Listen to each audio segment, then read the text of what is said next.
Bonjour à vous, bienvenue à l'école de guérison divine. Et le premier passage que nous allons lire, c'est quoi? Marc, chapitre 13, verset 31. Marc, chapitre 13, verset 31. Le ciel et la terre passeront, mais mes paroles ne passeront point. Amen. Amen. Vous devez comprendre une chose. La parole de Dieu révèle la pensée de Dieu pour vous. Le but de la Bible, écoutez, c'est quoi le but de la Bible? Pourquoi la Bible a été donnée à l'être humain? Pourquoi les hommes de Dieu du passé ont écrit la Bible sous l'inspiration du Saint-Esprit? Vous savez pourquoi? Ça a été créé pour vous et pour moi, afin que nous puissions connaître la pensée de Dieu pour nous. Afin que nous puissions savoir ce que Dieu veut pour nous.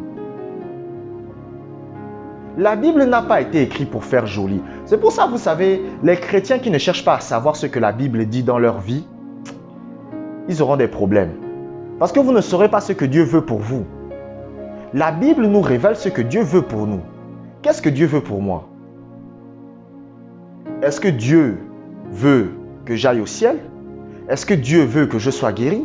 Est-ce que Dieu veut que je sois dans la souffrance? Qu'est-ce que la Bible nous révèle?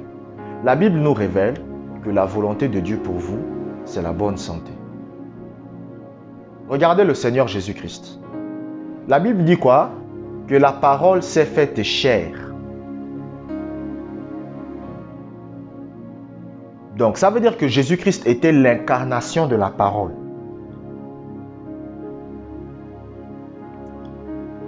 Le Seigneur Jésus-Christ, c'était la nature de Dieu dans un corps humain. Et qu'est-ce que le Seigneur Jésus-Christ a fait pendant son séjour terrestre? C'était guérir les malades. Le Seigneur Jésus-Christ a fait trois choses. Trois choses pendant qu'il était sur terre. 1. Prêcher la bonne nouvelle du royaume de Dieu. 2. Enseigner la parole de Dieu. 3. Guérir les malades. C'est les trois choses que Jésus a fait. C'est pour ça que même un homme de Dieu doit faire trois choses. Annoncer la bonne nouvelle. C'est-à-dire que Jésus les aime, Jésus veut les sauver, Jésus veut les délivrer de l'enfer, Jésus veut les délivrer de leur maladie, Jésus veut leur délivrer de leurs problèmes de manque. C'est ça la bonne nouvelle. La bonne nouvelle, c'est quoi? C'est qu'on vient vous dire que Jésus vous aime. Jésus veut vous délivrer de l'enfer. Jésus veut vous délivrer de la maladie. Jésus veut vous délivrer du manque financier. C'est ça la bonne nouvelle. La bonne nouvelle, c'est que Jésus veut vous délivrer de la puissance des ténèbres. Ça, c'est la bonne nouvelle. Vous comprenez? C'est pour ça, on parle du mot salut qui est le mot sozo. Sozo, ça veut dire quoi? Sauver, guérir, délivrer. C'est ça. C'est tout un paquet. C'est comme si c'est un paquet cadeau avec plusieurs cadeaux à l'intérieur. Donc, le Seigneur Jésus-Christ guérissait les malades. Pourquoi? Parce que c'était la volonté de Dieu de guérir les malades. Le Seigneur Jésus-Christ, quand il est venu sur terre, il n'a fait que ce qu'on appelle la volonté de Dieu. C'est-à-dire, le Seigneur Jésus-Christ est venu sur terre pour accomplir la volonté de Dieu. Vous comprenez? Pour faire ce que Dieu veut. Vous comprenez? Et maintenant, le Seigneur Jésus-Christ nous révèle que ce que Dieu veut pour nous, c'est que nous soyons guéris. Ce que Dieu veut pour vous, c'est que vous soyez guéris. Dieu ne veut pas que vous soyez dans la souffrance. Dieu ne veut pas que vous soyez malade. Écoutez, même un chrétien, quand un chrétien doit aller au ciel, c'est dans le sommeil. Vous comprenez? C'est dans le sommeil. Un chrétien n'est pas censé partir avec la maladie. Un homme de Dieu n'est pas censé partir avec la maladie. Il y a des hommes de Dieu qui sont partis avec la maladie. Par exemple, vous allez regarder Élisée. Élisée est allé au ciel à cause de quoi? Un problème d'estomac. Il avait un ulcère à l'estomac, boum, il est allé au ciel. Voilà, il est parti. Mais ce n'est pas la volonté de Dieu pour ses fidèles.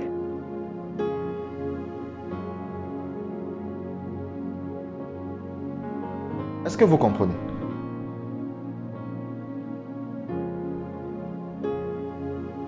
Donc la volonté de Dieu est pour vous. Vous savez, moi, c'est quelque chose d'inébranlable en moi. C'est quelque chose d'inébranlable en moi. Parce que moi, j'ai été guéri de constipation chronique, j'ai été guéri de l'asthme, donc je sais que Dieu veut me guérir.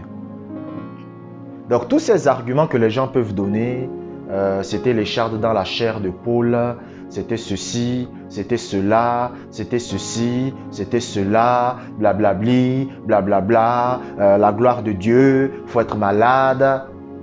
Moi, je ne discute plus avec ces personnes-là parce que moi, je sais. Vous comprenez?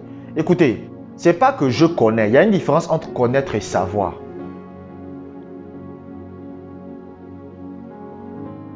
Il y a une différence entre connaître et savoir. Vous comprenez? Connaître quelque chose, c'est lorsque vous avez la connaissance de quelque chose sur le plan théorique.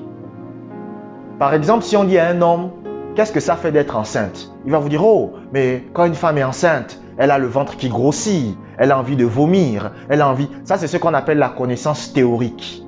Vous comprenez? Ça, c'est ce qu'on appelle connaître. C'est-à-dire qu'un médecin qui est un homme peut vous expliquer les symptômes d'une femme enceinte. Mais il ne sait pas ce que c'est. Maintenant, savoir c'est quoi? C'est quelqu'un qui vit la chose. Une femme qui est enceinte, elle sait ce que c'est d'être enceinte. C'est-à-dire, elle le vit. Vous comprenez? Donc, c'est la même chose que pour moi. Quand moi, je vous dis, par exemple, que Dieu guérit les malades, c'est pas quelque chose que je connais. C'est quelque chose que je vis. Quand la Bible dit dans 1 Pierre chapitre 2, verset 24, que par les meurtrissures de Christ, vous avez été guéris, ce n'est pas un verset que je connais. C'est un verset que je vis.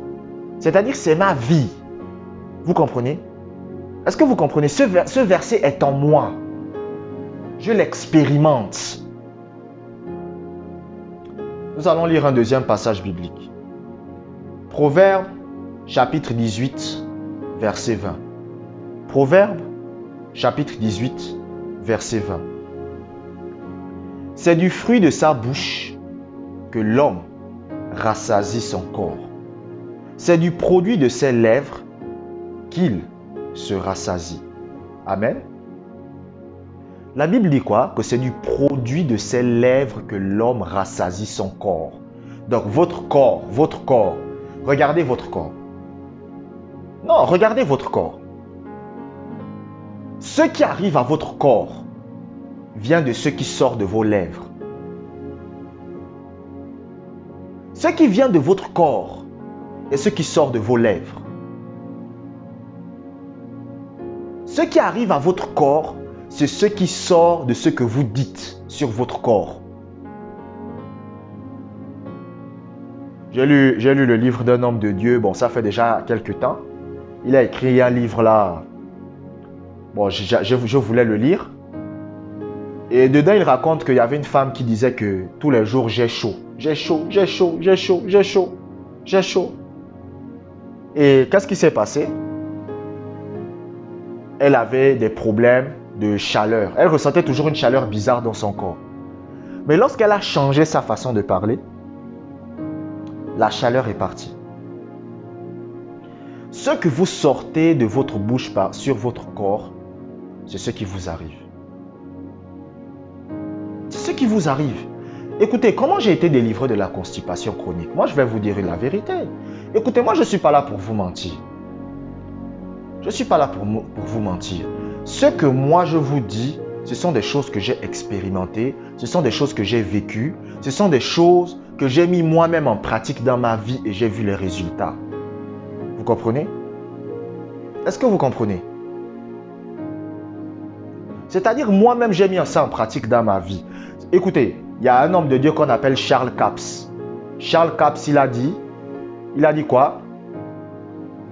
il a dit, ne pratique pas ce que tu enseignes.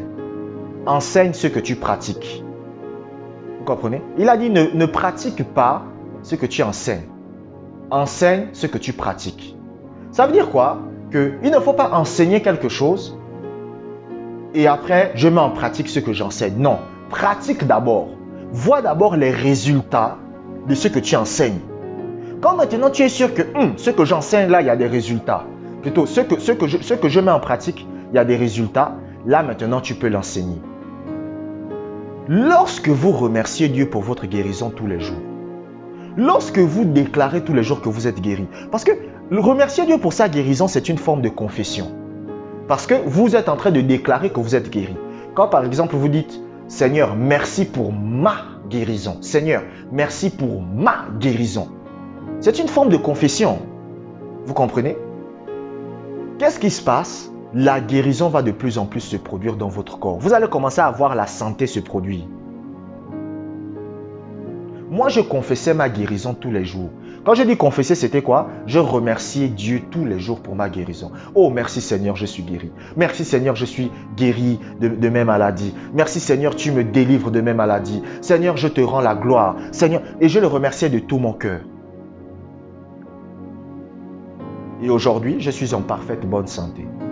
Aujourd'hui, je ne tombe quasiment jamais malade. Vous comprenez? Pourquoi? À cause du fait de remercier Dieu pour ma guérison tout le temps. Tout le temps. Ça doit devenir automatique. Ça doit devenir un style de vie. C'est quelque chose qui doit couler en vous. Il y a un homme de Dieu, il a dit qu'il ne peut pas s'empêcher de remercier Dieu. C'est-à-dire que petit truc, il remercie Dieu. Petit truc, il remercie Dieu. Ça doit couler en vous. C'est-à-dire que ça doit devenir une habitude.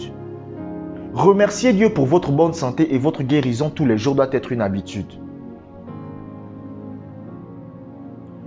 Pourquoi beaucoup de chrétiens se mettent à douter de leur guérison? C'est parce qu'ils ne savent pas remercier Dieu.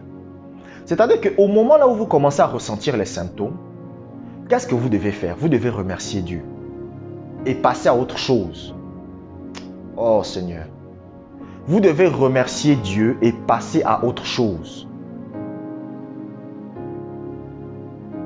C'est-à-dire que vous ressentez les symptômes. Écoutez, j'aime toujours parler de cette sœur. Vraiment, ça m'avait fait plaisir le jour où je discutais avec cette sœur. Vraiment, ça m'avait fait plaisir. Elle avait utilisé sa foi, mais elle n'était pas consciente qu'elle avait utilisé sa foi. Elle dit qu'elle se lève le matin, elle ressent la migraine. Elle ressent de la migraine. Elle remercie Dieu et elle passe à autre chose. C'est-à-dire qu'elle oublie même, elle s'en fout. Elle part, elle vit sa vie. Et la migraine est partie. Vous voyez? Donc, vous devez remercier Dieu chaque fois que les symptômes viennent, que vous ressentez les symptômes de la maladie ou que vous avez des doutes. Vous devez remercier Dieu pour votre guérison et vous passez à autre chose. C'est-à-dire, vous vaquez à vos occupations. Est-ce que vous comprenez? Il faut consacrer du temps tous les jours. Il faut consacrer des moments pour remercier Dieu. Oh, merci Seigneur, tu guéris mon corps. Merci Seigneur, tu me délivres.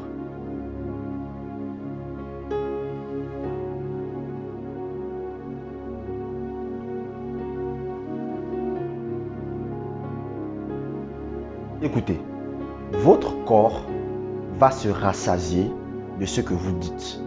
C'est pas moi, vous-même vous avez lu Proverbe chapitre 18 verset 20 avec moi. Il dit quoi? Il dit que c'est du fruit de ses lèvres que l'homme rassasie son corps. C'est du fruit de ses lèvres.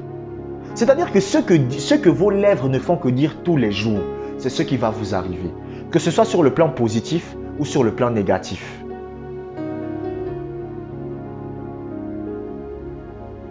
C'est pour ça que vous allez même voir que même les gens du monde ont inventé ce qu'on appelle le développement personnel. Même dans le développement personnel, on dit quoi? On dit il ne faut jamais déclarer des mauvaises paroles sur toi-même. Vous voyez? Pourtant, ce ne sont pas des chrétiens. Ce ne sont pas des chrétiens. Mais ils comprennent même un principe biblique que beaucoup de chrétiens ne comprennent pas. On va te dire, ne déclare jamais des mauvaises paroles sur toi. Parce que si tu déclares des mauvaises paroles sur toi, ça affecte ta vie.